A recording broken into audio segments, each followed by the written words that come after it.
I'm going to do a survey from now on. We have another person. Oh, God. This is only conspiracy theory, sir.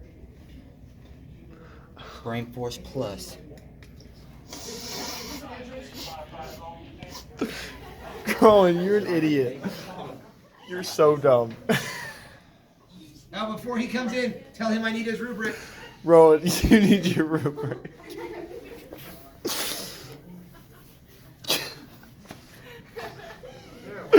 Rowan. Oh my gosh. Where's his rubric? Rubric! My rubric? What? Need your rubric. Oh, yeah. Yeah, I did. Alright. Snorted it. I saw. The cup was there.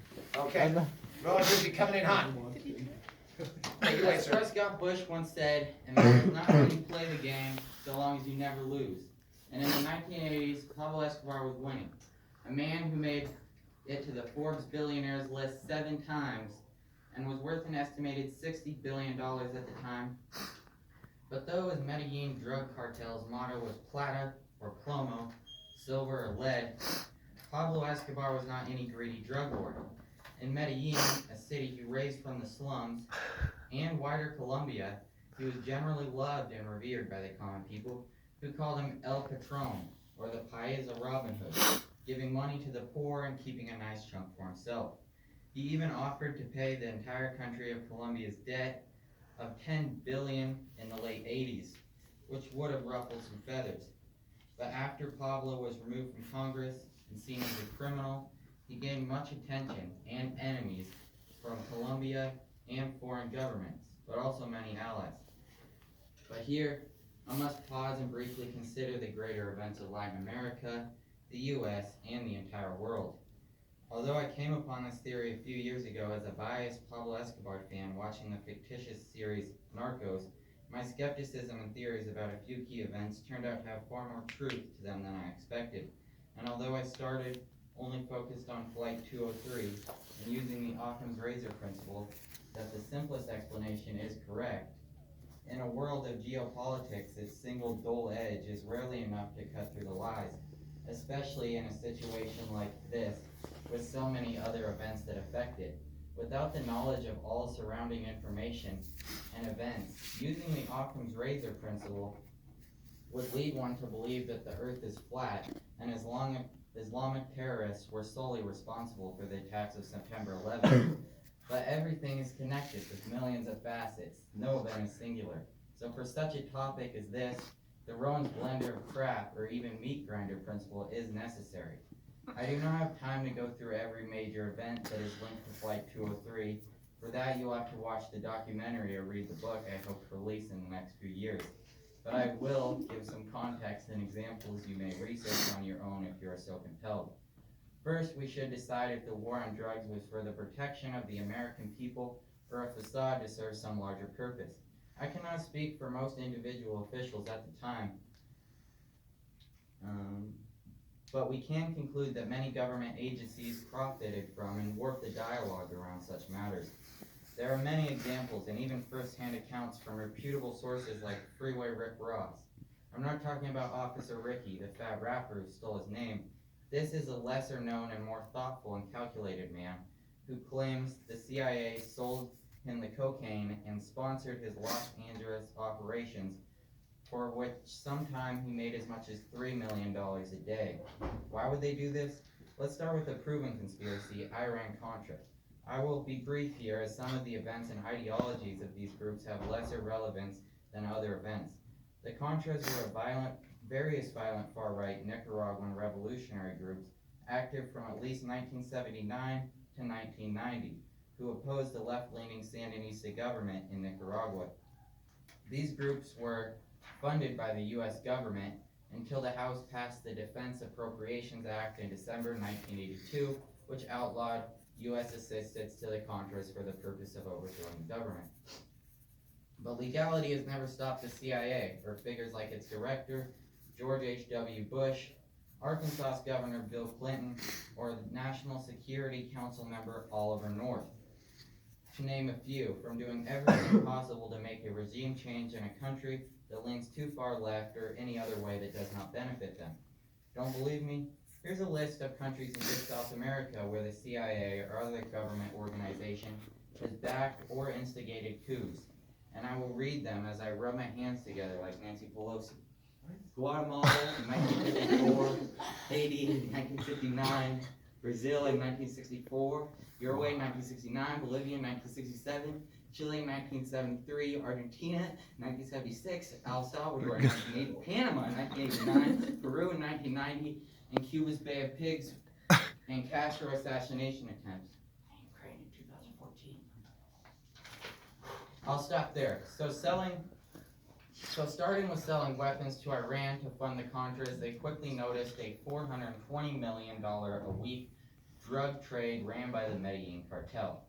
Now enters Barry Seals, a U.S. pilot and smuggler who brought in up to $5 billion worth of cocaine from the Medellin cartel and had recently been caught and become an informant for the CIA.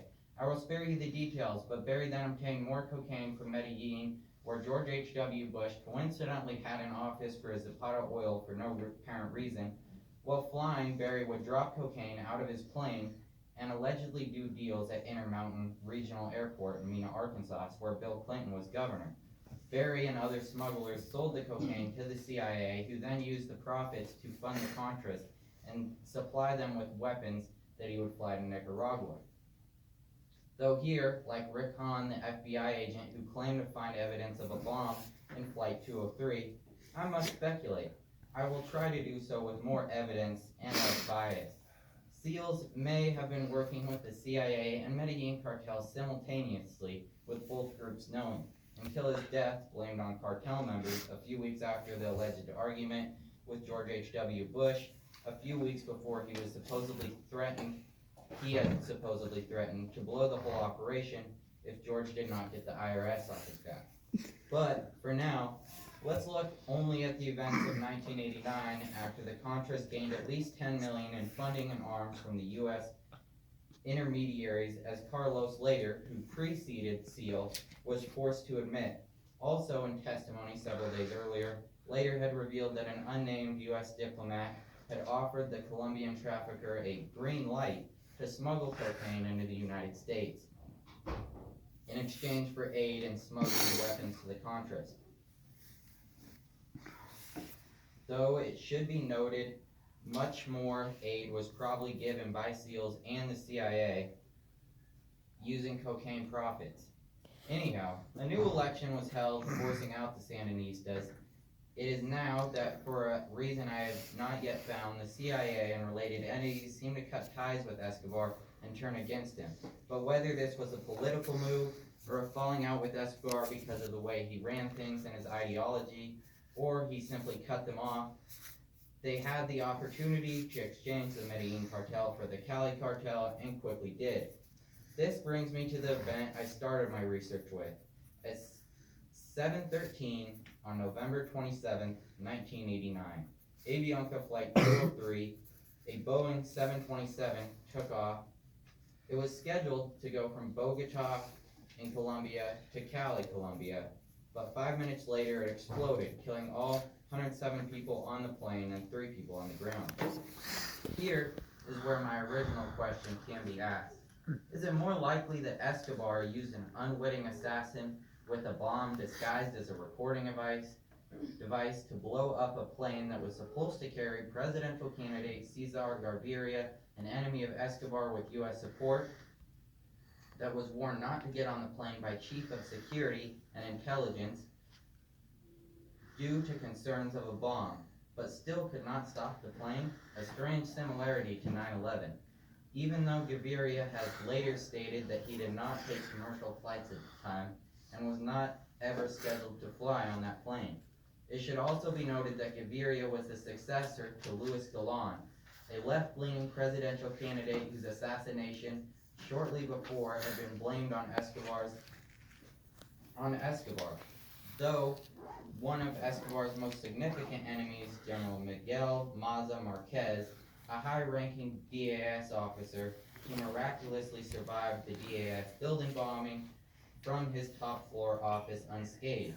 Another attack blamed on Escobar. Prosecutors claimed Maza intentionally lightened Galan, the presidential candidate's bodyguard contingent to enable the August 18th, 1989 assassination, and that his bodyguards were actually responsible. The Supreme Court convicted Maza in 2016 and sentenced him to 30 years in prison. It should also be noted that Galan was taken to Hospital de Boza in South Choa instead of the Yangus Hospital just 200 meters away. This is the mainstream narrative that Escobar would commit this act of terrorism to kill Gaviria, even though it would destroy much of his public support in Medellin and wider Colombia, where he relied heavily on common people as a spy network? Or is it more likely that the government officials I have just described pin this on Escobar, which brings us to option 2. Option 2. Due to similarities to the 1962 Operation Northwoods plan and 9/11 that involved many of the same people, it is not improbable to theorize that members of the intelligence community may have planted the bomb to destroy Escobar's reputation. Our third option was first brought to light by Colombian newspaper El Espectador, which speculated that the plane could have been destroyed by a faulty fuel system, which destroyed, besides quite possibly Avianca 203, at least 5 other similar Boeing transport aircraft. There are Southern Air 1967, Taiwan, Boeing 727 exploded while parked. Philippine Air, Flight 143, 51190, Boeing 737 exploded while parked. TWA 800M 71796, Boeing 747 exploded in flight. Thai Airways Flight 114-3301, Boeing 737 exploded while parked. Transcontinental Airlines 5506, Bangalore, India, Boeing 727 exploded while parked. This theory could also align with witness reports of black smoke pouring from one engine before the explosion, which would not corroborate with the bomb theory. Also, the only evidence of a bomb comes from one FBI agent, Rick Hahn, lead investigator on the case, who later admitted he had no evidence to back up any of his conclusions. Did it get lab tested though? Yes, but only at the same Washington lab that would have multiple month investigations of its failures and inaccurate testimony in cases like the Oklahoma City bombing, the 9/11 attacks, and the preceding anthrax attacks, as well as Flight 203. Over time, many people have confessed or claimed to have information corroborating the theory that Escobar planted the bomb. The problem is that most of these individuals are either former intelligence officials or ex-cartel members who have already become informants and may have offered information only to aid their own criminal cases. For example, the hitman Popeye, who pled guilty to Galan's murder and proclaimed the 203 bomb was a work of art, got off with 30 years in prison, while La Kika, one of Medellin's most notorious hitmen, was convicted of Flight 203 but denied any involvement and was extradited to the U.S. where he's serving life in prison. His involvement in the bombing was later questioned by Colombian Attorney General Gustavo de Grief, who sent a letter to Judge Sterling Johnson before the final trial stating, "I felt necessary to inform you with the intention." Colombian Attorney General Gustavo de Grief, "I felt necessary to inform you with the intention to avoid the miscarriage of justice in the case you have in your hands. We have no evidence linking Mr. Munoz Mosquera to the attack," which is the real name of La Kika. So, though this incident and the events surrounding it are still somewhat unresolved, what did happen was 110 people died, including 2 Americans, allowing the Bush administration to put more effort into finding Escobar. So, to whether this was a narco-terrorism attack, I have strong doubts, and I believe it is very likely that the intelligence officials surrounding the event purposely fabricated this story to pin it on Escobar and destroy his reputation after the plane exploded from a faulty fuel system.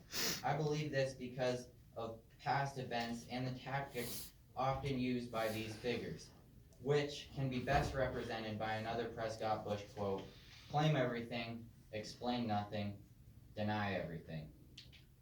If anyone's interested in any more information on the subject, I'll print you off a copy of this. Is this the sales pitch? Because I'm going to stop the time here. No, it's not. With sources and additional articles, there's also a few books. I haven't read much of this one, but it has a lot of good stuff in it. Politics of Heroin, or Family of Secrets.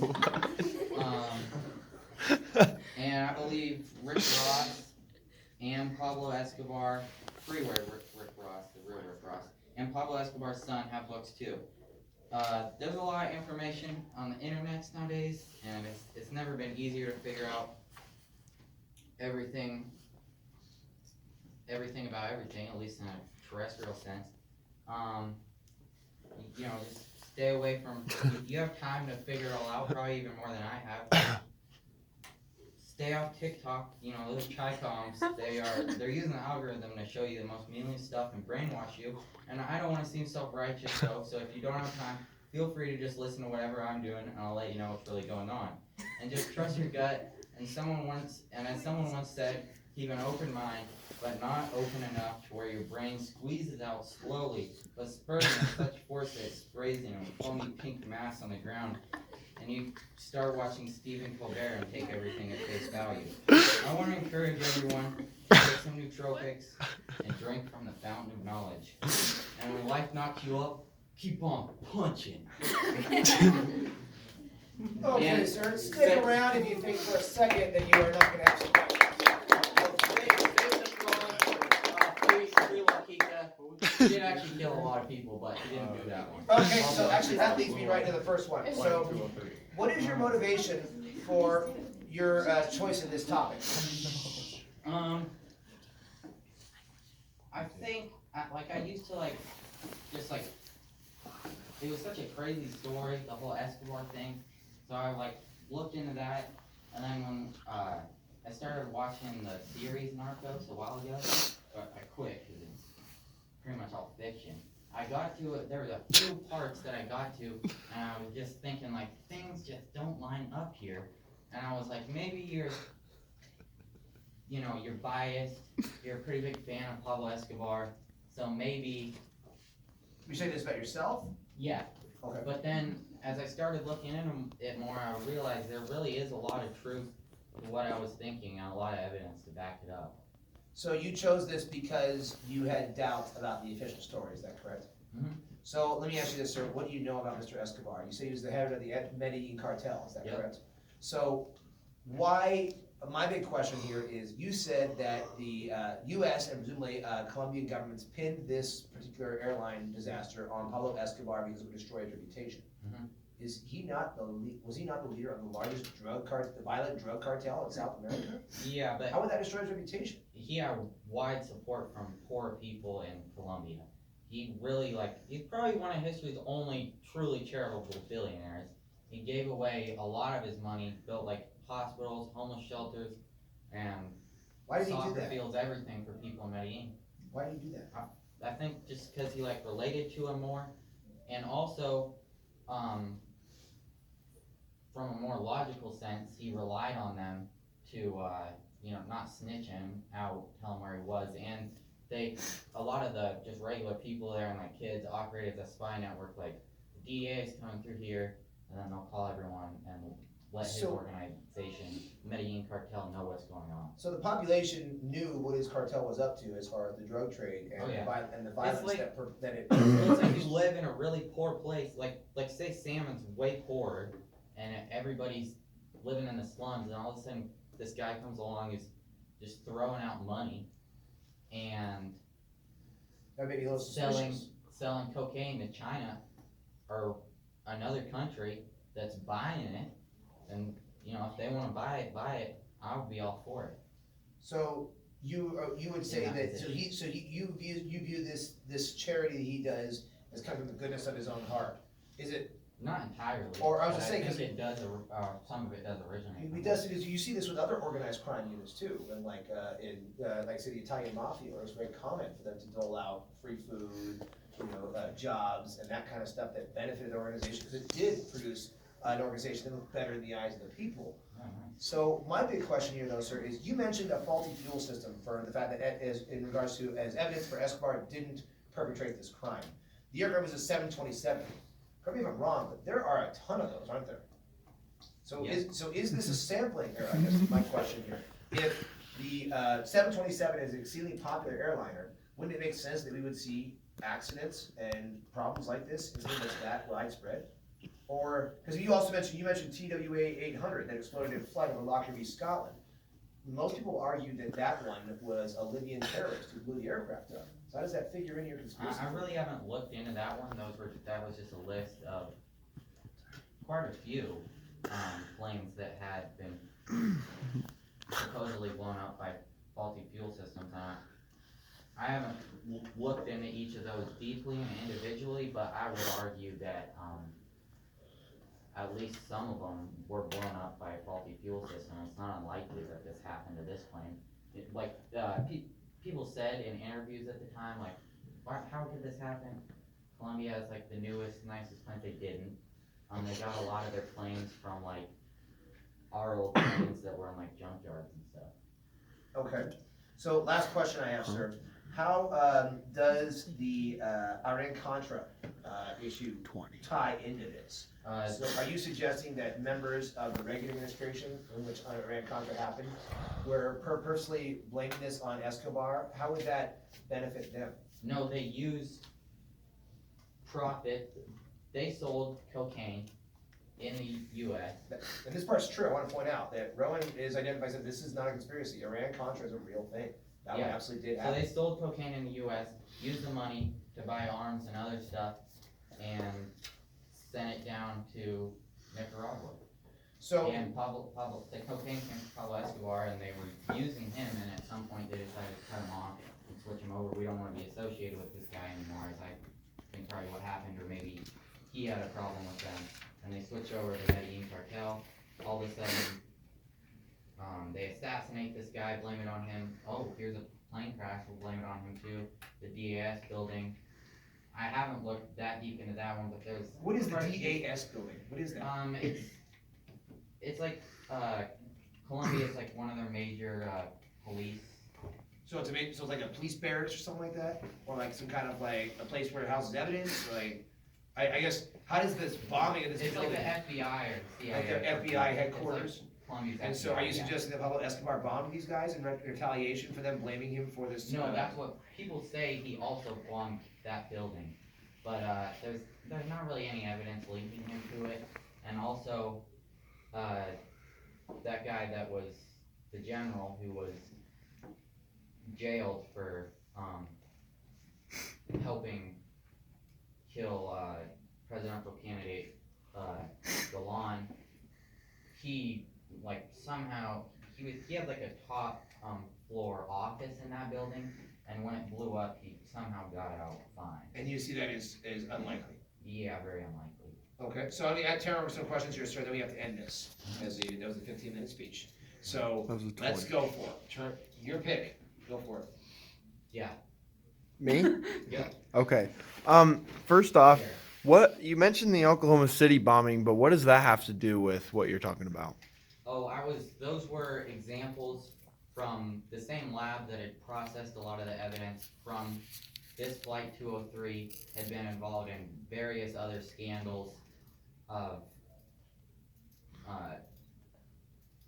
basically misportraying the information of a few different big cases like 9/11, the Oklahoma City bombing. So you're using this as supporting evidence to conclude, therefore, that the statements of this organization cannot be trusted. It's the same lab that has done a lot of kind of scandalous stuff before. As in, like, you would argue that the lab itself, you mentioned several events, this 83 aircraft, supposed bombing, the 1996 Oklahoma City bombing, and the 2001 September 11th attack. So now, one last thing, in that regard isn't it probable that this lab had a bunch of people, like, retire after presumably between the years of 1983 and 2001? That's 17 years.